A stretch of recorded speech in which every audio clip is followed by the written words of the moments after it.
What's up, guys? Happy Saturday. Hope you guys are all having a good day. Today's workout tip, we're going to talk about shoulder presses or military press.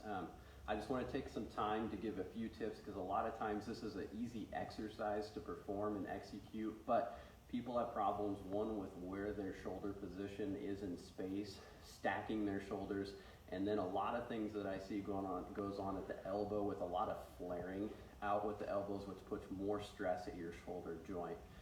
So we'll take a look at it from the standpoint with a barbell. So first off, sometimes what I see people doing is they're going way too wide and then they're really pushing out. If you were doing a standard military press or just a standard shoulder press, not like an Olympic snatch, this position is really hard to stabilize in your shoulders. So a lot of times I tell people you want to tuck in a little bit, and again, there's always that cue of you kind of want to picture that you're trying to bend the bar and tuck those elbows in so that you're pressing with those elbows a little bit more in front of you instead of getting so far flared out, and then it makes it even harder to get into that overhead position. That exact same thing, same goes with the dumbbells. A lot of times I see people out here. It's a really nice way if you want to kind of isolate your delts, but a lot of people really struggle when you're coming in this to stabilize their shoulders.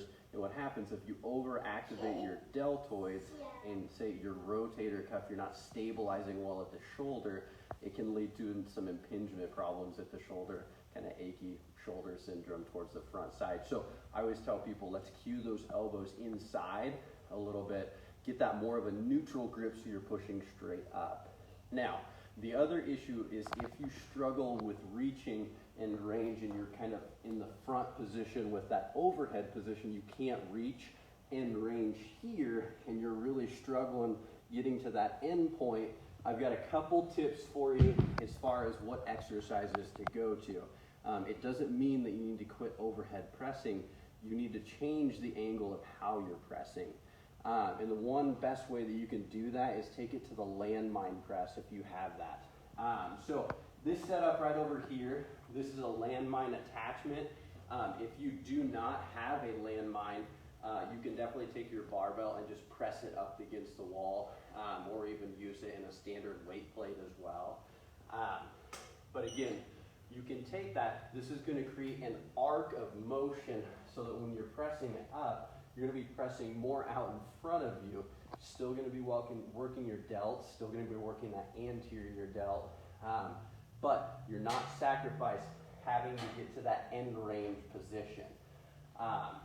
But it is a nice thing too that you can slowly work to that end range position in a weighted position so that you can start working on that tolerance if you do struggle.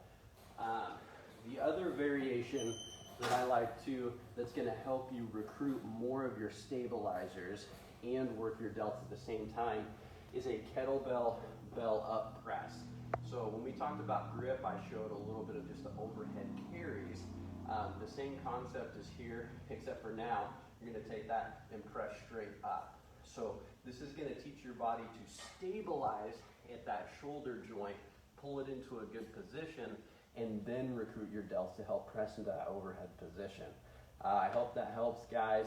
Give it a shot. Try to save your shoulders, and I hope you guys have a great day. We'll see you next week.